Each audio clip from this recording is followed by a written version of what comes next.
can start. Okay, good. Krishna book, chapter 10. The deliverance of Nalikuvera and Manigriva. This Naliku, Nalakuvara and Manigriva. The story of the cursing of Nalakuvara and Manigriva and their deliverance by Krishna under the all blissful desire of the great sage Narada is here described. The two great demigods, Nalakuvara and Manigriva, were sons of the treasurer of the demigods. Kuvera who was a great devotee of Lord Shiva. By the grace of Lord Shiva, Kuvera's material opulences had no limit. As a rich man's son often become addicted to wine and women, so these two sons of Kuvera were also addicted to wine and sex. Once these two demigods, desiring to enjoy, entered the garden of Lord Shiva in the province of Kailash, on the bank of the Mandakini Ganges. There they drank much and engaged in hearing the sweet singing of the beautiful women who accompanied them in that garden of fragrant flowers. In an intoxicated condition, the two demigods entered the water of the Ganges, which was filled with lotus flowers, and there they began to enjoy the company of the young girls, exactly as a male elephant enjoys female elephants within the water. While they were thus enjoying themselves in the water, all of a sudden, Narada, the great sage, happened to pass by that way. He could understand that the demigods, Nalakuvara and Manigriva, were too much intoxicated and could not even see that he was passing. The young girls, however, were not so much intoxicated as the demigods, and they at once became ashamed at being naked before the great sage Narada. They began to cover themselves with all haste. The two demigod sons of Kuvera were so much intoxicated that they could not appreciate the presence of sage Narada, and therefore did not cover their bodies. On seeing the two demigods so degraded by intoxication, Narada desired their welfare, and therefore he exhibited his causeless mercy upon them by cursing them.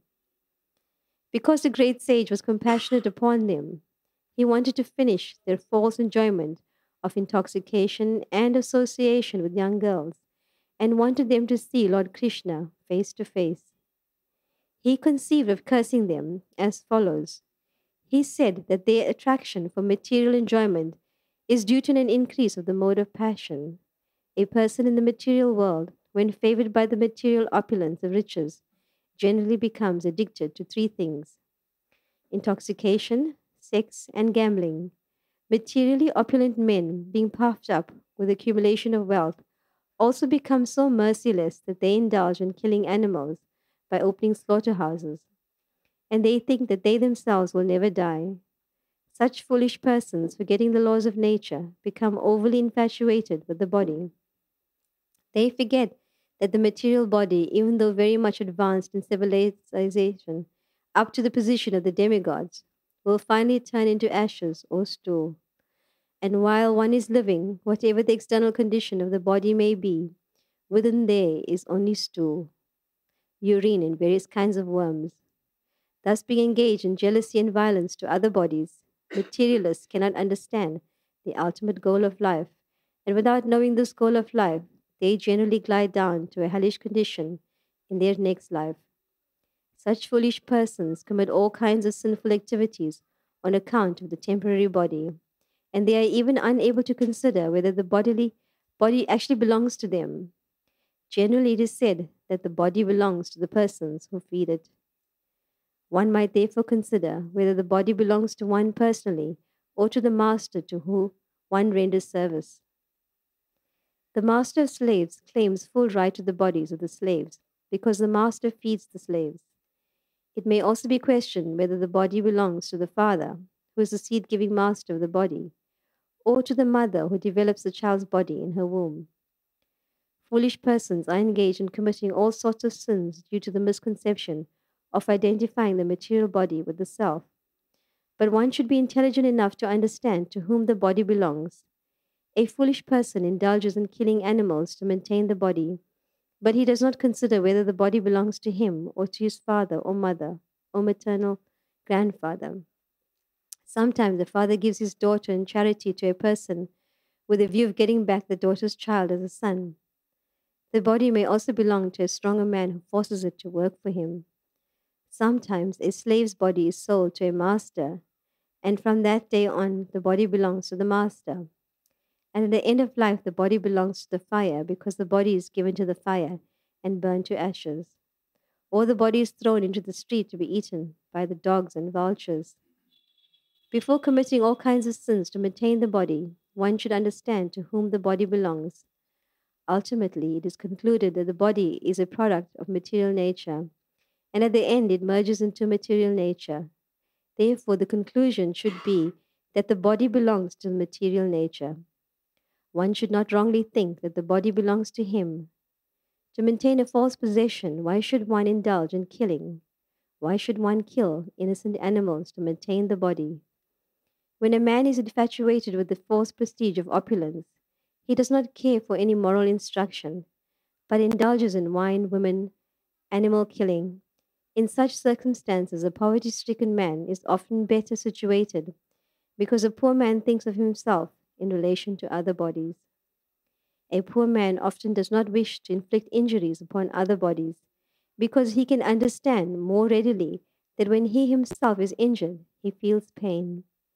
Therefore, the great sage Narada considered that because the demigods Nalakuvara and Manigriva were so infatuated by false prestige, they should be put into a condition of life devoid of opulence. A person who has a pinprick in his body does not wish others to be pricked by pins. A considerate man in the life of poverty does not wish others to be also put into that condition. Generally, it is seen that one who has risen from a poverty stricken life and becomes wealthy creates some charitable institution at the end of his life so that other poverty stricken men might be benefited. In short, a compassionate poor man may consider others' pain and pleasures with empathy. A poor man is seldom puffed up with false pride, and he may be freed from all kinds of infatuation. He may remain satisfied by whatever he gets for his maintenance by the grace of the Lord. To remain in the poverty stricken condition is a kind of austerity.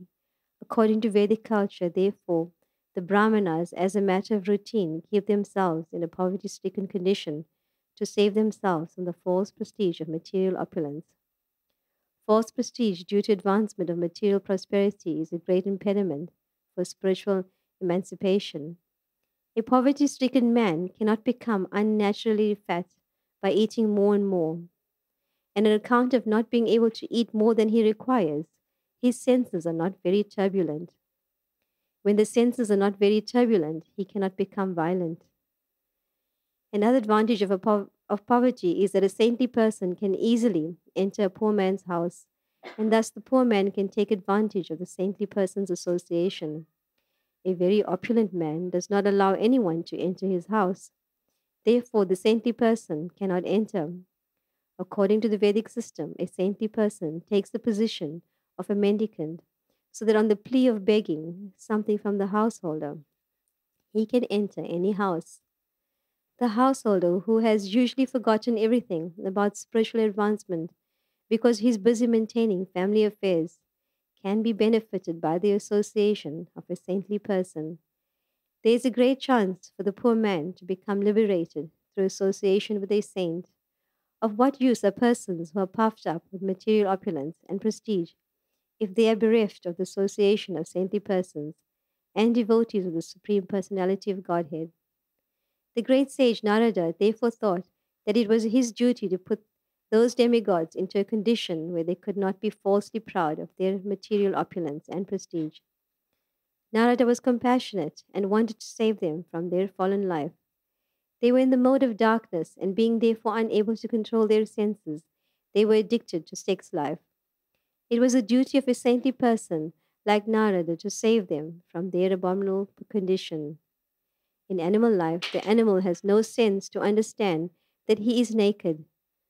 But Kuvera was the treasure of the demigods, a very responsible man, and Nalakuvara and Manigriva were two of his sons, and yet they became so animalistic and irresponsible that they could not understand, due to intoxication, that they were naked. To cover the lower part of the body is a principle of human civilization, and when men or women forget this principle, they become no better than animals. Narada therefore thought that the best punishment for them was to make them immovable, living entities, or trees. Trees are, by nature's law, immovable. Although trees are covered by the mode of ignorance, they cannot do harm. The great sage Narada thought it fitting that although the brothers would be punished to become trees, by his mercy they would continue to keep their memory and be able to know why they were being punished. After changing the body, a living entity generally forgets his previous life, but in special cases, by the grace of the Lord, as with Nalakavara and Manigriva, one can remember. Sage Narada therefore contemplated that the two demigods should remain for 100 years in the time of the demigods in the form of trees, and after that they would be fortunate enough to see the Supreme Personality of Godhead face to face by his causeless mercy, and thus they would be again promoted to the life of the demigods and become great devotees of the Lord. After this, the great sage Narada returned to his abode, known as Narayana Shrama, and the two demigods turned into trees, known as twin Arjuna trees. The two demigods were favored by the causeless mercy of Narada and given a chance to grow in Nanda's courtyard and see Lord Krishna face to face. Although child Krishna was bound up to the wooden mortar, he began to proceed towards the twin trees in order to fulfill the prophecy of his great devotee, Narada. Lord Krishna knew that Narada was his great devotee and that the trees standing before him as two Arjuna trees were actually the sons of Kuvera. I must now fulfill the words of my great devotee, Narada, he thought. Then he proceeded through the passage between the two trees. Although he was able to pass through the passage, the very large wooden mortar stuck horizontally between the trees. Taking advantage of this, with great strength, Lord Krishna began to pull the rope, which was tied to the mortar. As soon as he pulled, the two trees, with all their branches and limbs, fell down with a great sound. Out of the broken fallen trees came two great personalities, shining like blazing fire.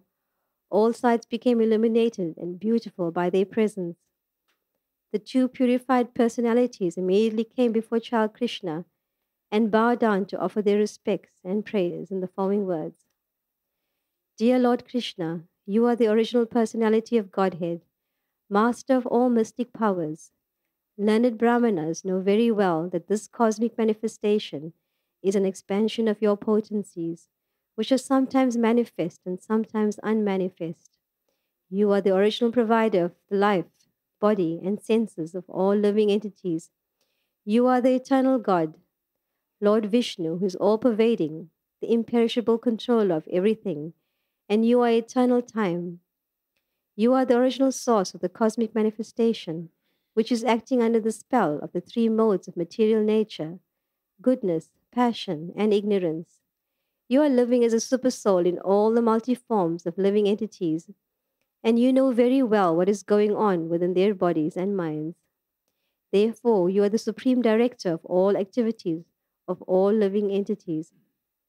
But although you are in the midst of everything which is under the spell of the material modes of nature, you are not affected by such contaminated qualities. No one under the jurisdiction of the material modes can understand your transcendental qualities, which existed before the creation. Therefore, you are called the Supreme Transcendence. Let us offer our respectful obeisances unto the lotus feet of you, Lord Vasudev, the Supreme Brahman, who are always glorified by your personal, internal potencies. In this material world, you make yourself known only by your different incarnations. Although you assume different types of bodies, these bodies are not part of the material creation. They are always full of the transcendental potencies of unlimited opulence, strength, beauty, fame, wisdom, and renunciation. In the material existence, there is a difference between the body and the owner of the body. But because you appear in your original spiritual body, there is no such difference for you. When you appear, your uncommon activities indicate that you are the Supreme Personality of Godhead. such uncommon activities are not possible for anyone in material existence. You, the Supreme Personality of Godhead, cause the birth and death, as well as the liberation of the living entities, and you are full with all your plenary expansions. You can bestow on everyone all kinds of benedictions.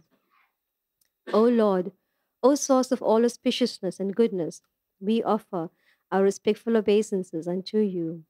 You are the all-pervading Supreme Personality of Godhead, the supreme source of peace, the Supreme Personality in the dynasty of King Yadu. O Lord, our Father, known as Kuvara, the demigod, is your servant. Similarly, the great sage Narada is also your servitor, and only by their grace have we been able to see you personally. We therefore pray that we may always be engaged in your transcendental loving service by speaking only about your glories and hearing about your transcendental activities. May our hands and other limbs be engaged in your service, and our minds always be concentrated at your lotus feet, and our heads always bow down before the all-pervading universal form of your lordship. When the demigods, Nalakuvara and Manigriva, finished their prayers, the child Lord Krishna, the master and proprietor of Gokula, bound to the wooden grinding mortar by the ropes of the Yashoda, smiled and said, "It was already known to me that my great devotee, Narad Muni, had shown his causeless mercy by saving you from the abominable condition of pride due to possessing extraordinary beauty and opulence in a family of demigods. He has saved you from gliding down into the lowest condition of hellish life. All these facts are already known to me.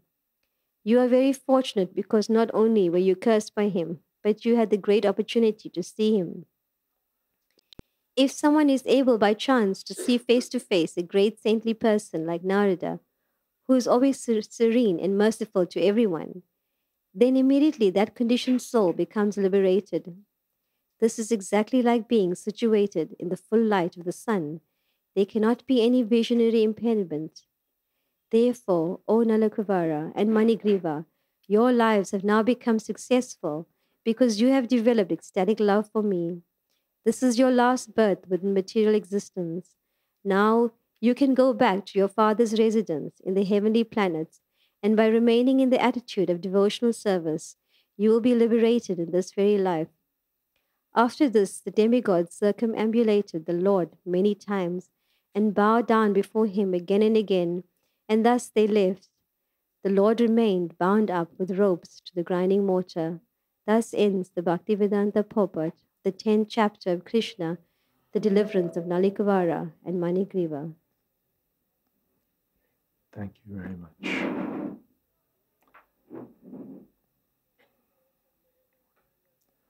Om Jnana Timirantasya Gyananjana Shalakaya Chakshun Miditam Jena Tasmai Shri Gurave Namah Shri Chaitanya Manobhistam Stapitam Jena Bhutale Swayam Rupa Kadamahyam Dadati Shapadantikam Pandeham Shri Guru Shri Jatapada Kamalam Shri Gurun Vaishnavamscha Shri Rupam Sagrajatam Sahagana Raganatan Vitam Stam Sarivam Sadvaitam Savatutam Vijana Sahitam Krishna Chaitanya Devam Shri Radha Krishna Padan Sahagana Lolita Shri Vishakhan Vitamscha He Krishna Karuna Sindho Dina Bandho Jagatpate Gopesha Gopika Kanta Radha Kanta Namostute Tapta Kanchana Gaurangi Radhe Vrindavaneshwari Vishwabhanu Sute Devi Pranamami Hori Priye Vancha Kolpatarupyascha Kripa Sindho Pyevacha Patitanam Pavanebhyo Vaishnavebhyo Namo Namah Shri Krishna Chaitanya Prabhu Nityananda Shri Advaita Gadadhar Shivasari Gaur Bhaktavinda Hare Krishna Krishna Krishna Hare Hare Hari Rama, Rama Rama, Hari Hari.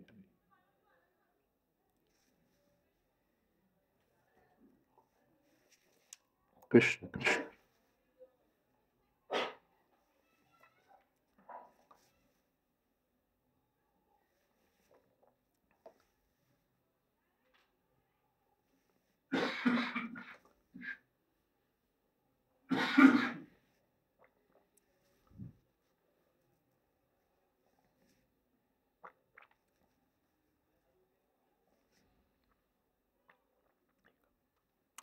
Oh, Praveen. While I'm thinking of it, there's another group which has booked this room from 6:45 in the evening for the rest of the year. So we need to clear out promptly at our appointed time of 6:30 so that they can have free access.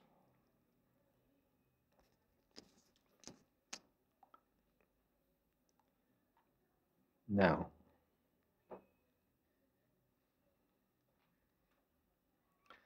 we'll recall that Krishna had been tied by Jashodamai, and as he's tied to the grinding mortar, he's eyeing these twin Arjun trees, and as promised, we're now getting the background of these trees.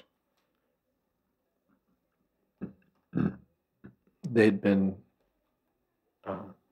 their names were Nalakubra and Manigriva.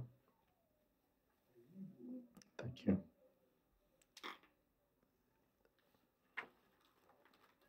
And they were sons of Kubera, the great devotee of Lord Shiva, who is the treasurer of the demigods.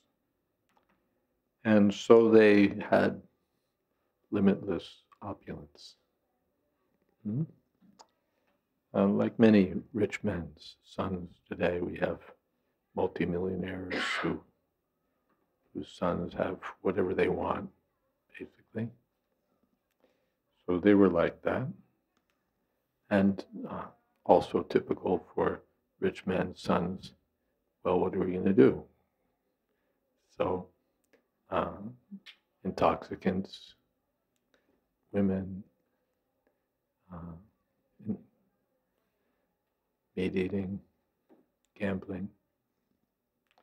So they were in that way inclined or active. And the incident took place that one time they were in Lord Shiva's garden on the bank of the Mandakini Ganga. And they were drinking and they were enjoying, along with some young girls, and sporting with the girls in the water, naked. So they were quite stoned, as we say, and having a great time.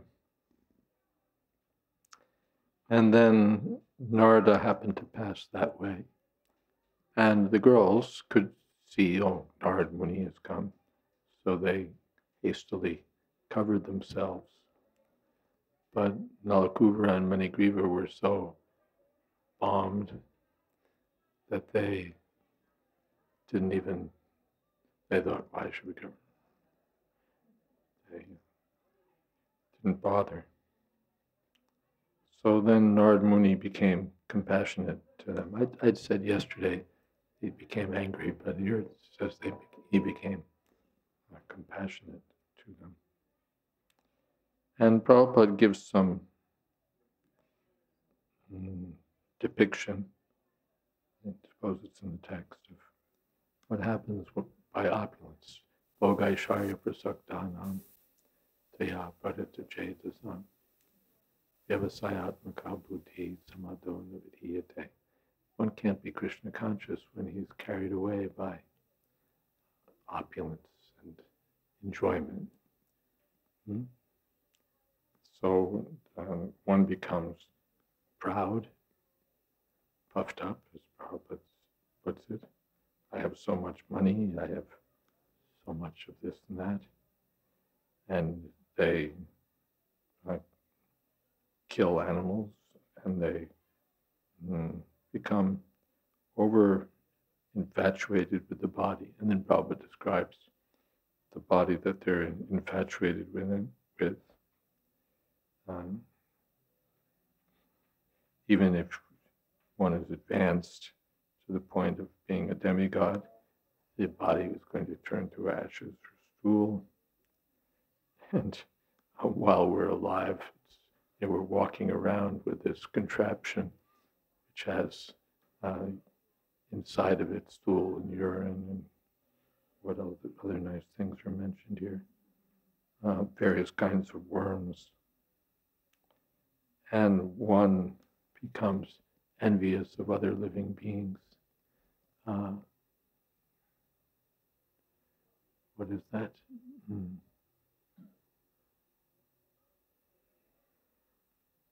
Asomaya hatashachur nishe chaparan bi Ishroham ham bhogi siddhoham balavan sukhi adyo vijanavanasmi konyosti sadrishomaya yakshe dasyami bodhisha ityagana vimohitaha. The one becomes very proud. Idam madhya maya labdham, I've already got this much. And imam prapsye manoratam, according to my clever schemes, I'll get more and more.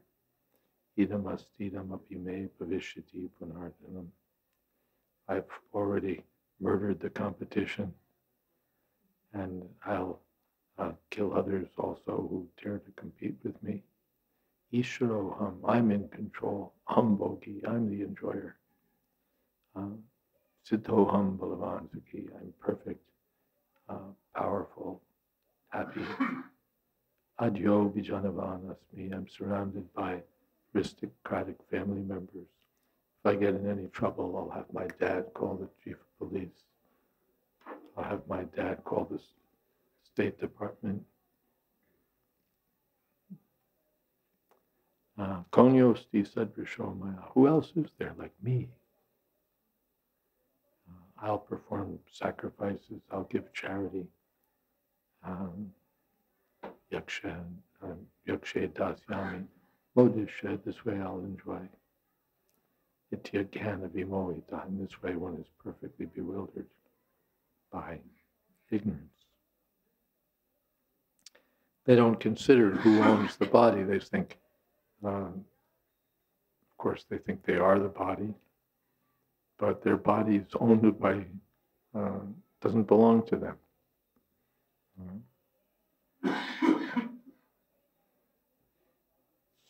And Prabhupada gives various potential owners. A slave may say, well, he's owned by somebody else. These days, with job shortages, if you get a job, you consider yourself lucky. And then you're owned for so many, well, officially 9 to 5, but then they want you to be available till 8 on your phone for whatever consultation. And they want you at some ungodly hour because it's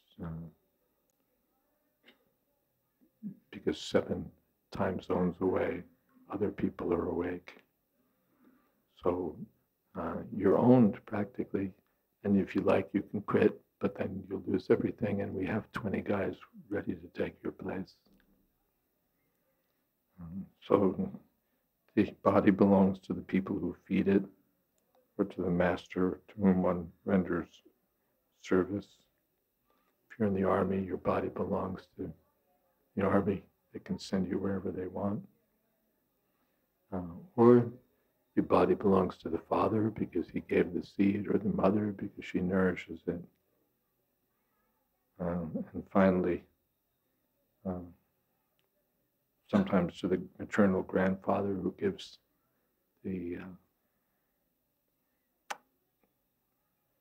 his daughter to someone on the condition that he gets the child. Not much done in the West these days, but the Vedic system at the end of life, the body belongs to the fire or to the vultures and the dogs. And for that body, supposedly mine, I commit all sorts of sinful activities. That's Prabhupada's summary here. And finally, the body belongs to material nature because it merges into material nature at the end.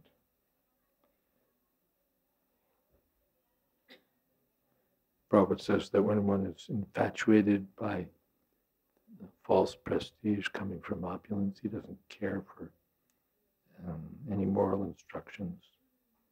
He just engages in women, wine, animal killing. So a poverty-stricken person is better. Prabhupada gave the story that there was a man whose wife had a fever and his maidservant had a fever. So the man called for the doctor. The doctor came, examined both patients. Then he reported that, "Sir, your wife will be okay. She just has a slight fever. But your maidservant is quite ill. She'll need serious attention. High fever." So the wife was hearing from upstairs, "I demand a recount. She's only the maidservant and I'm the wife and she has a higher fever than I do." Well, in this way, the more people are becoming degraded, the more they think that they're becoming advanced. So the poverty-stricken person is actually better off. What is it? The meek shall inherit the earth. Devoid of opulence, he becomes simple. He can't afford this kind of intoxicating enjoyment. Of course, he can afford intoxicants, but not on the grand scale of being supreme enjoyer of everything. He can be sympathetic to others because he knows how he's suffering or how he was suffering when he was poor. So he can feel empathy.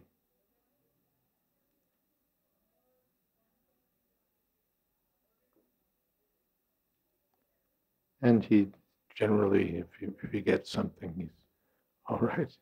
He's grateful. I got something today. I got some food. I have a place to stay. So to be in poverty, Prabhupada said, is a kind of austerity. And the Brahmins therefore keep themselves voluntarily poor. Prabhupada mentioned that Chanakya Pandit, although effectively the prime minister of Chandragupta Maurya, was living in a hut because he was a Brahmin. He could have accepted all kinds of opulence, but he was living in a hut. And when his advice was questioned one time, he just left because he wasn't bought. He wasn't bought. So this is the position of the Brahmin, to be self-reliant and voluntarily poor. Even now there are Christian orders that keep themselves in poverty and keep themselves in poverty.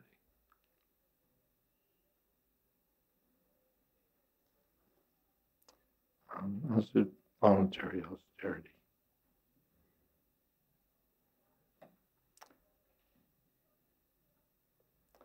And Prabhupada mentions also that the poor man can't eat so much, and so his senses are more controlled.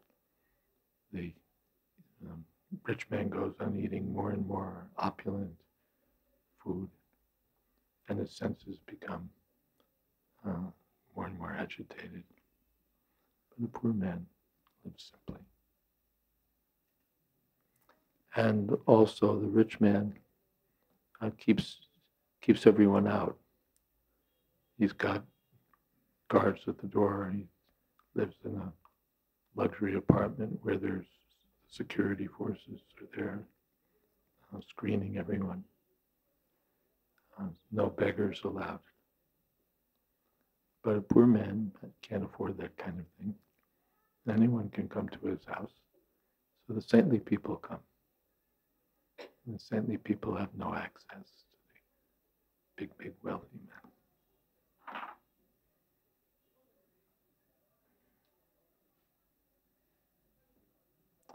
So therefore, Nard thought, as a saintly person, to deliver these two brothers who were so degraded, they were like animals.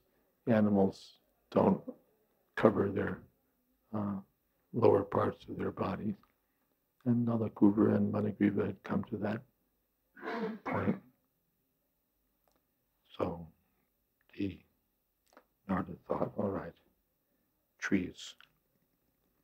And he cursed them to become trees. But by his mercy, they would be able to remember why they'd become trees. Generally, the rule is that a living entity forgets.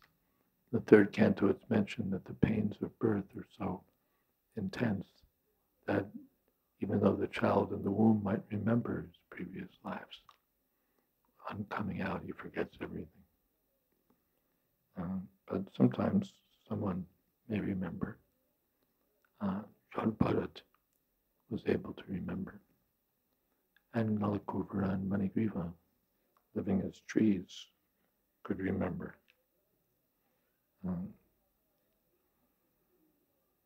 And then they'd be, so you can imagine they're standing there for so long and remembering, oh, we did this and now we've become trees. So it was an opportunity for them to become purified.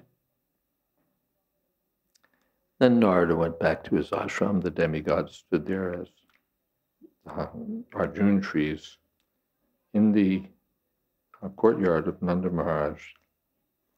And so Krishna thought of, knowing the whole story, thought of pulling down these trees.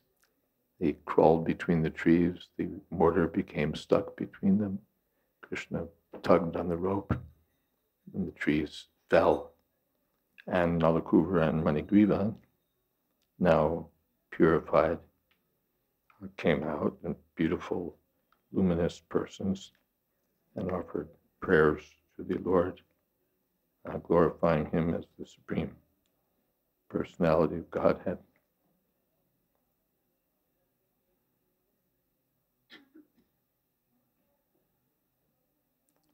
And there's a lot in the prayers also, but I don't know that I'll gloss all of that. It's quite a lot. But their final prayers that we may always be engaged in your transcendental loving service by speaking only about your glories and hearing about your transcendental activities. May our hands and other limbs be engaged in your service, and our minds always concentrated at your lotus feet, our heads always bowed down before you. So then the Lord accepted their prayers and told them that they were very fortunate that Narad Muni had shown them his causeless mercy. If one gets the chance to see a great saint like Narad, then one can immediately be liberated from material existence. The Lord said that now your lives have been successful because you've developed ecstatic love for me. This will be your last birth. Now you can go back to your father's home, and by staying in the attitude of devotional service, you'll be liberated in this very life. So Nalakuvara and Manigriva circumambulated the Lord many times and then left for their heavenly residence, and Krishna stayed there tied to the grinding mortar. All right, any questions, comments? Yes.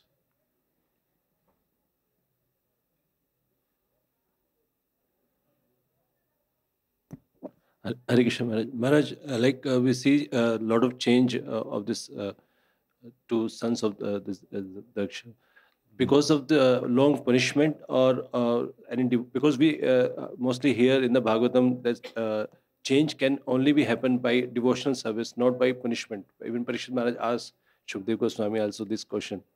So we see this drastic change, big change in these two persons, because of long punishment or any devotional service. Did this change come about in their consciousness because of punishment? Generally, we hear that one changes because of devotional service. They changed because they got the mercy of Narad Muni. First, Lovamatra Sadhu Sange Sarvasiddhi. Just by a moment's association, one can achieve all perfection. So they saw Narada, and Narada gave them what seemed like a curse, but was actually a blessing. And they had a lot of time to contemplate their mistake, and also to think of Krishna. They could remember this is the foolish thing that we did, and they could also have some hope that we've been blessed that we'll see Krishna. So they're thinking of Krishna, thinking of Krishna. So Maharaj, you can a little bit explain the role of punishment to change a person. Punishment can be good. This is a kind of punishment. Punishment doesn't mean that we hate someone and we just want to see him suffer. It's meant to purify someone or elevate someone. So often in material context, it doesn't work. You throw someone in jail. He spends the next 10 years of his life in the association of similar criminals and modes of deep ignorance and passion. Learns how to be even more of a criminal than he was, and so on. There's no program for actual purification. So that kind of punishment often proves ineffective. But here, Narad Muni gave them what seemed to be a punishment, but it was aimed at their elevation, their liberation from material existence. So punishment, properly conceived, can be a blessing. Narad Muni considered, and by being bereft of all opulence, it will be good for them, cure their intoxication.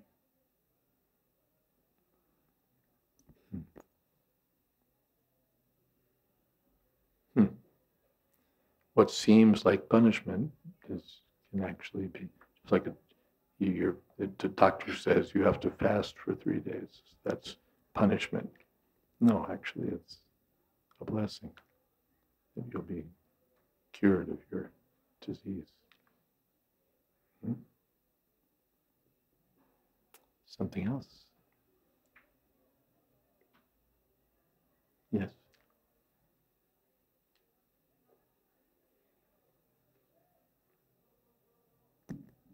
Hare Krishna Maharaj. I was thinking the same thing about this punishment being a blessing, because there are devotees that pray to take birth in Vrindavan as grass so that Krishna can crawl on them, and these trees get to watch Krishna crawl around and play and observe him, which is already such a blessing. I was wondering whether they also got similar blessings before Krishna's appearance, when they were just observing the residents of Vrindavan. When they were just observing the residents of Vrindavan, Nalakuvara and Manigriva? As trees in this. Oh, I see. As trees. Yeah. Sure, if they were in the to be in Vrindavan under any circumstances means to be in touch with Krishna. Just that they're standing on the holy land of Vrindavan is purifying.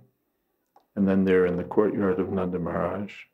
So Krishna is there, and the devotees are there, and chanting of Hare Krishna or Krishna's qualities and pastimes and so on is going on. So sure, they were fortunate.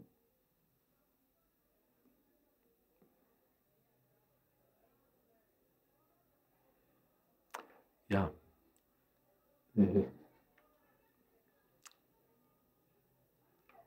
I remember I was during some difficult days in our society, I was serving in Europe, and I had some responsibilities there and some position, but I was a little bit out of tune with the authorities of the time. So the main authority called me in and said, if you weren't serving here, what would you do? Which was very considerate of him, actually. You know, he didn't just say, this town isn't big enough for the two of us. Said, if you weren't serving here, what would you do? And it was 1985, and Lokanath Maharaj was leading this Padayatra party that was traveling all over India on foot. So I said, well, I'd go on Padayatra. So, okay, here's your ticket. And later on, some devotees said to me, yeah, we heard how they threw you out. And I said, no, it was a blessing. It was like the best years of my life, best 2 years of my life, year and a half, traveling around to all these places in the association of devotees and chanting Hare Krishna and skipping a lot of the unhappy times that others were subjected to. So it may have seemed like you're being thrown out, but it was great. So sometimes it seems that we're being punished, but it's actually a blessing. Prabhupada had a secretary who was traveling with him, and Prabhupada basically dismissed him and sent him to be in charge of preaching and book distribution in part of North Europe. And the devotee thought he was, being thrown out, but actually he was being given great opportunity for service, which he later appreciated as Prabhupada's mercy. Some things work that way.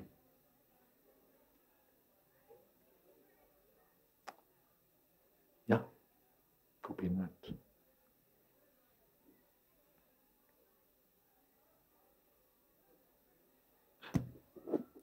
This is just a comment on the discussion we had earlier as to why Nalakuvara and Manigriva don't attain liberation but have to go back to the... So Prabhupada, in his purport to the verse, he writes in the Bhagavatam, as soon as one sees a sadhu, one naturally becomes free. Nonetheless, persons who are too much offensive, who commit Vaishnava aparadhs or offenses to a sadhu, will have to take some time before being rectified. So this is why. Why? You can ask, why didn't they? Now you can go home to the heavenly planets. Heavenly planets? We want to go back to Godhead. No, you go back to the heavenly planets, and then after that you can come. And Gopinath Acharya was citing Prabhupada's explanation. Because of aparadhas, they couldn't at once go. Yeah. Yes. Maharaj, most of the time this confusion remains, like when anybody is cursed, so he gets a new body, like another form. So what about the previous body? Like death of that body, or like suppose this... I couldn't follow. Like when anybody is cursed, like by some saintly person, so he gets new body. Like suppose these two persons Doesn't have to. There are different kinds of curses. being cursed to leave your body is not the only curse. Other things can, saintly persons have a wide range of curses to invoke. Because when this curse is completed, then they come to their old body again. So like suppose that most of them we have seen many pastimes, when they are liberated from that curse, then they get their old body again, old form again. So for a long time that body remains. So what happened actually? I don't think I follow the... Because many times we see when anybody is cursed, then he gets new body. He gets a new body. And then what about the old body? First of all, it's not so that anyone who's cursed gets a new body. All sorts of curses are there.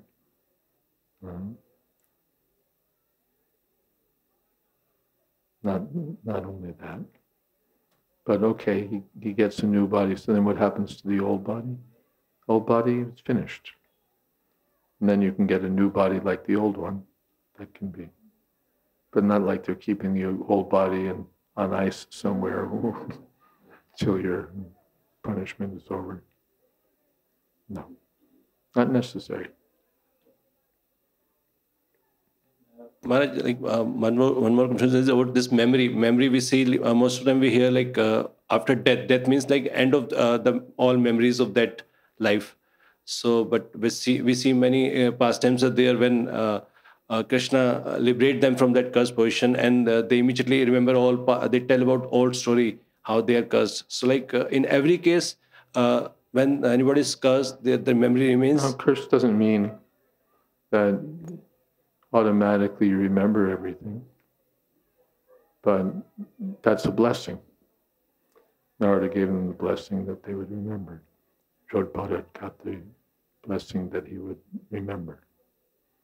But it's not necessarily so that everyone who's cursed in this or that way remembers. Because whenever they are liberated from that curse position, then immediately they tell about the story we done that for. How many? Most of the time, you seem to have the idea that there's so many instances. I can think of Jayadvaita. I can think of this one. What other ones do you have in mind? Riga. That's 3. You know of any others?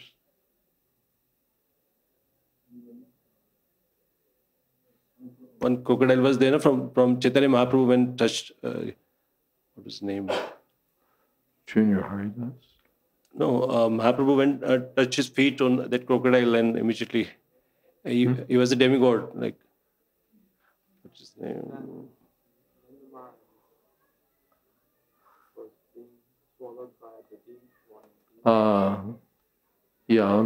The Narada Muni, Nanda Maharaj was swallowed by a snake. Then, all right. Not necessarily even that it's like death, but just, boom, you're a snake now. Not that you even have to die, but right now now you become like this. So they're allowed to remember. Krishna's blessing. So in lower species, they remember all their past memories? No, they don't remember anything. Yeah. What do they remember? Except even in this species, we don't remember. What to speak of the lower species. Someplace in 3rd canto we were just reading, quoted from Shastra, that in the modes of ignorance and passion, the animals don't remember anything. All they know is food is here, food is there, food is here, food is there. That's the quality of animal life. They don't, people ascribe to them all sorts of wisdom. Animals are supposed to be so wise. They know where food is. They can find sex easily enough. They find a place to sleep, but they don't meditate on their previous lives. And now I've become a cockroach because of this or that. They're just doing their cockroach thing. sometimes you see, like we hear about the dogs and they remember dog species and in I the species. think you'd help me a lot by a 20% reduction of speed. If you would speak 20% more slowly, We see I wouldn't ask you to repeat so often. in dogs, we sometimes people say like when the dogs they remember all past memories. Something. People say that dogs remember all their past memories. Who says that? Something we hear some from person. Hmm? Not exactly from any we can say Just somebody has said that. authentic sources, but like sometimes we hear. So do we have to take seriously what we hear? Somebody says the dogs are great sages. Do we have to believe them? The lower species, the Shastra says they forget. That's good enough. We don't need more. What other people say doesn't count. Dogs.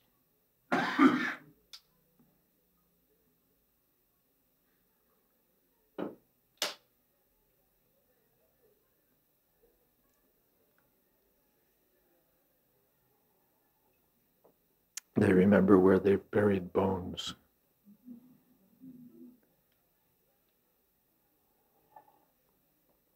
Something else?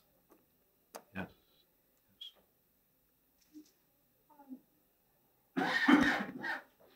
Hi, Krishna. I have a question. I think it's from Science of Self-Realization, but it could be from the Journey of Self-Discovery. I'm not sure. Anyway, in chapter 1, it's the introduction to the book. At the end, it says publishers, from publishers. So, yeah, that might be Science of Self-Realization. Anyway, it says that when a child is born from the womb of a non-devotee family, then they forget Krishna. But if they're born from the womb of a devotee family, then they don't forget Krishna, so it's more favorable. And I was wondering how we can properly explain that to new people if we're reading with them or something. Is it because of the environment? The child in the womb doesn't generally remember anything, devotee or non-devotee, but sometimes a fortunate child remembers this is the situation. The child born in a devotee family is fortunate because he's born in a devotee family, so he'll hear, even within the womb, he hears Hare Krishna, Hare Krishna. He can hear the pastimes of Krishna as Krishna. Shukadev Goswami was hearing, and others hear the pastimes of Krishna. Then when they come out, they hear chanting. Even if they're born in, say, a Islamic family. One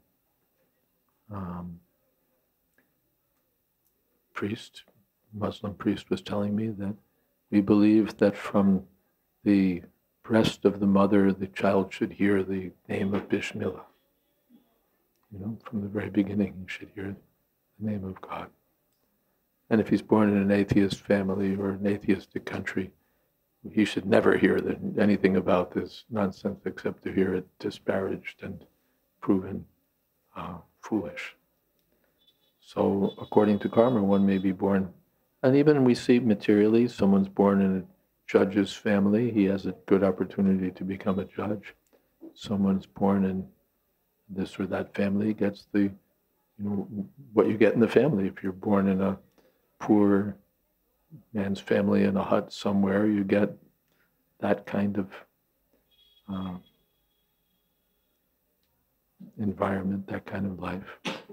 And if you're born in a professor's family or a family of intellectuals, you get an intellectual environment, a big library full of books and so on.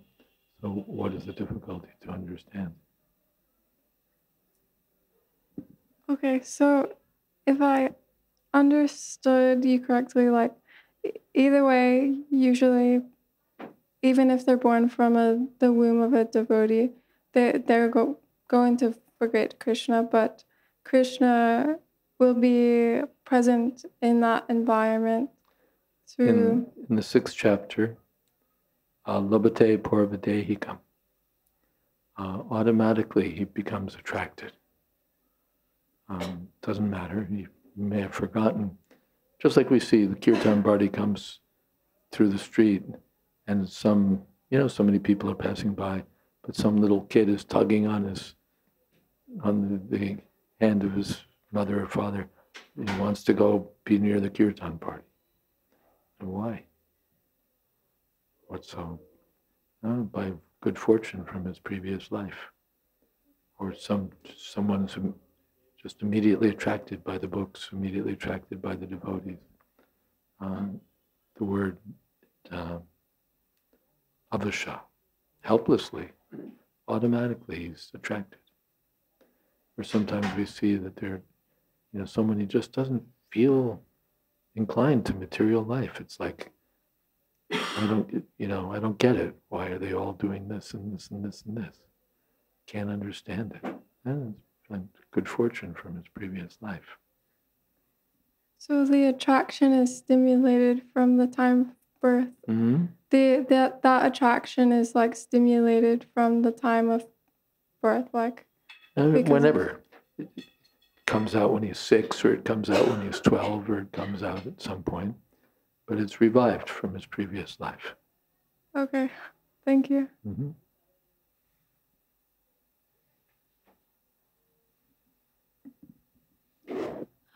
This section about self-awareness and animalistic life, that they're not aware that they're naked and all of that. I'm having a hard time today. Why is that? Is it me? I can't understand anyone today. So, I'll try again, like okay. this. So the section that we just read about animalistic life and self-awareness of your body, it reminds me a little bit about the Bible, where Adam and Eve take the apple and suddenly they're aware that they are naked. So I was wondering, with this new knowledge, or this knowledge that is given here, how could we give a Vedic perspective or Vedic interpretation on this story of Adam and Eve? Well, gee, we missed Prithu Prabhu's class a few days ago where he talked about this. He didn't really go into the explanation. He just said that it's profound and allegorical. I'm not much of a biblical commentator, but in general, from an overview, Adam and Eve were disobedient. They were told, it's all yours, but not this. And then by bad association, they got the wrong advice and thought, why should we, what's with it that we're not able to take this? If we take this, then we'll be, God must be withholding this from us so that we don't become like him. So then they thought, let's do it. So that's Bahirmukjiv. Anadi Bahirmukjiv. In the where is that actually? Prem Vivarta or Chaitanya Charitamrita? Since time immemorial, we're looking away from Krishna. We're disobedient to Krishna. That's our problem. Then Krishna says, do this, and we want to be independent. No, I'll do that. So the basic storyline supports our philosophy. I don't know that I want to go deeper than that, or that I'm equipped to go deeper than that. Any biblical scholars here? Okay. I wrote a commentary on one book of the Bible. I'm pretty well versed in that one. Once I'm outside the boundaries of that one book, I don't know more than anyone else.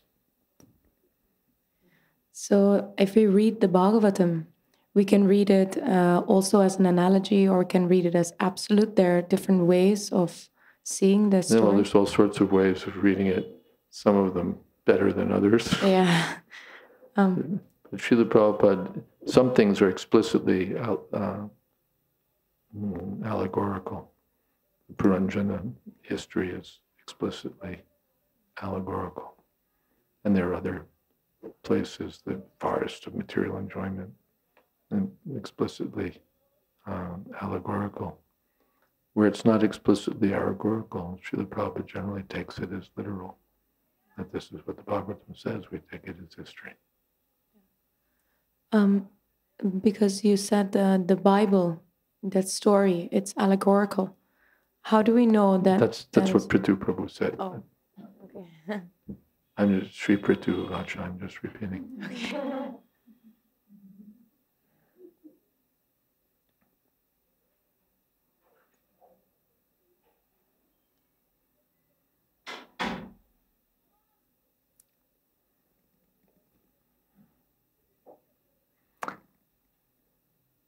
And of course, it's Jewish literature, so the rabbis have to have 142 explanations for everything. They're great thinkers, so they look at things from many points of view. But again, I'm not well versed in their tradition or commentaries.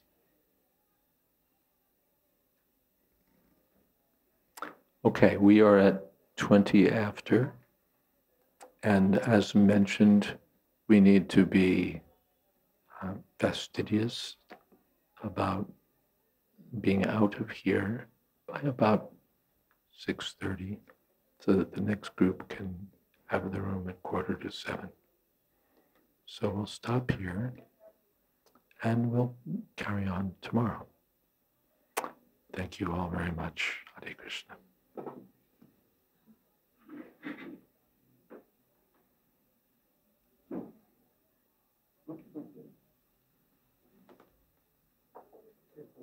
Kirtan, yes, Kirtan.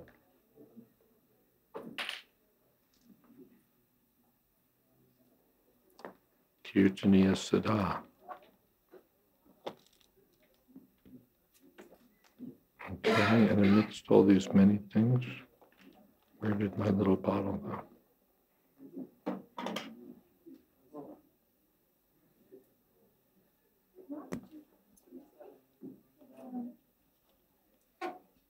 I'd like to give me a little shot of water here. And later we'll find what we're missing. Okay.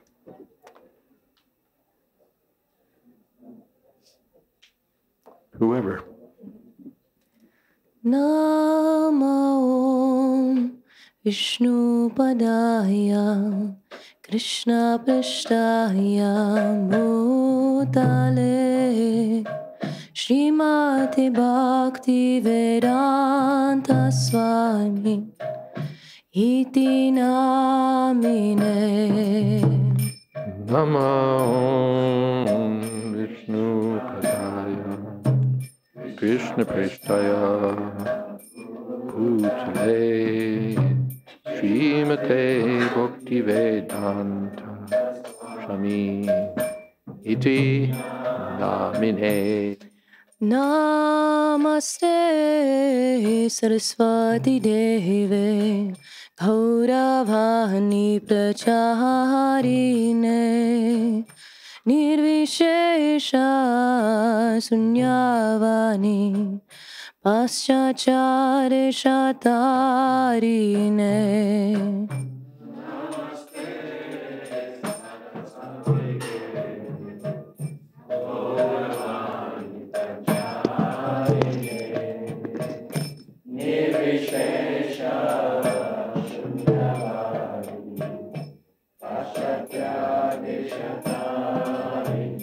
Jaya Shri Krishna Chaitanya Prabhu Nityananda Shri Advaita Gadadhar Shri Vasari Gaura Bhakta Vrinda.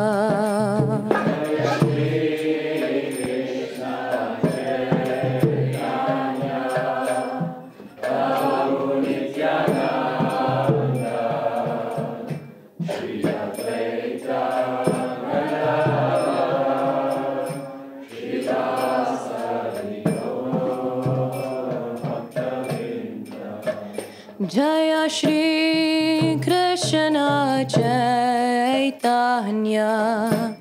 Prabhu Nityananda, Shri Advaita Gadadhar Shrivasadi, Ghora Bhakta Vrinda.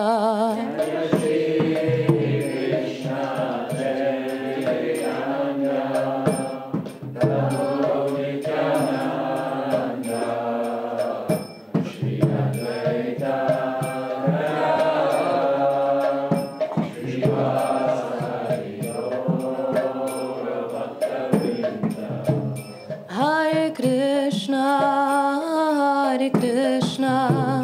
Krishna Krishna, Hare Hare, Hare Rama,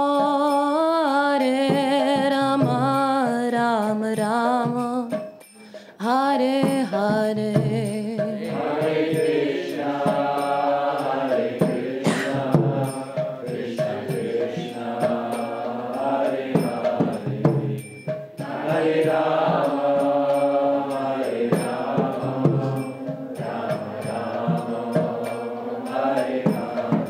Hare Krishna, Krishna Krishna, Hare Hare, Hare Rama, Rama Rama, Hare Hare. Hare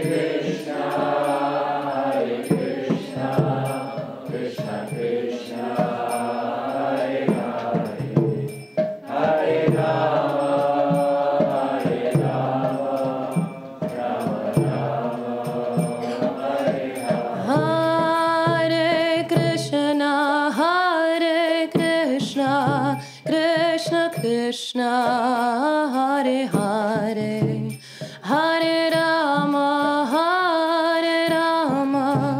Rama Rama, Hare Hare. Hare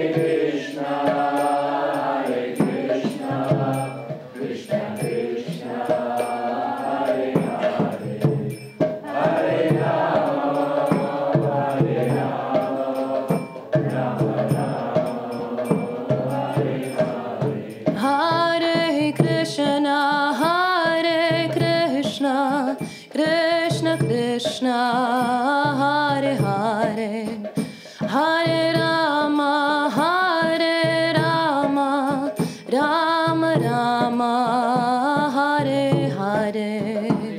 Hare Krishna, Krishna Krishna, Hare Hare, Hare Rama, Rama Rama, Hare Hare. Hare Krishna, Krishna Krishna, Hare Hare, Hare Rama, Rama Rama, Hare Hare.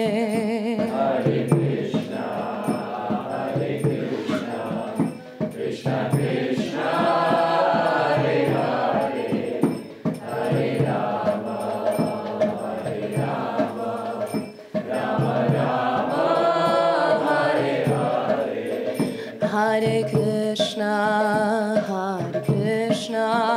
Krishna Krishna, Hare Hare, Hare Rama, Rama Rama, Hare Hare. Hare Krishna, Krishna Krishna,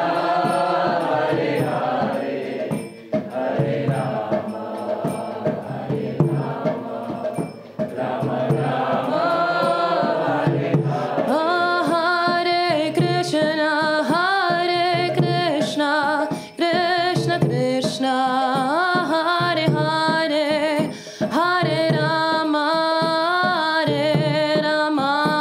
Rama Rama, Hare Hare. Hare Krishna, Krishna Krishna, Hare Hare, Hare Rama, Rama Rama, Hare Hare.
Ashtottara Sri Srimad A.C. Bhakti Vedanta Swami Maharaj Prabhupada ki jai. Ananta Koti Vaishnava Vrinda ki jai. Namacharya Srila Haridas Thakur ki jai. Prem se kaho Shri Krishna Chaitanya Prabhu Nityananda Shri Advaita Gadadhar Shiva Shadi Gaur Bhakta Vrinda ki jai. Sri Sri Radha Krishna Gop Gopinath Sham Kun Radha Kundagiri Govardhan ki jai. Vrindavan Dham ki jai. Navadip Dham ki jai. Jagannath Puri ki jai. Ganga Mai ki jai. Jamana Mai ki jai. Tulsi Devi ki jai. Bhakti Devi ki jai. Samaveta Bhakta Vrinda ki jai. All glories to the assembled devotees. All glories to the assembled devotees. All glories to the assembled devotees. Gaur Premanande. Hari.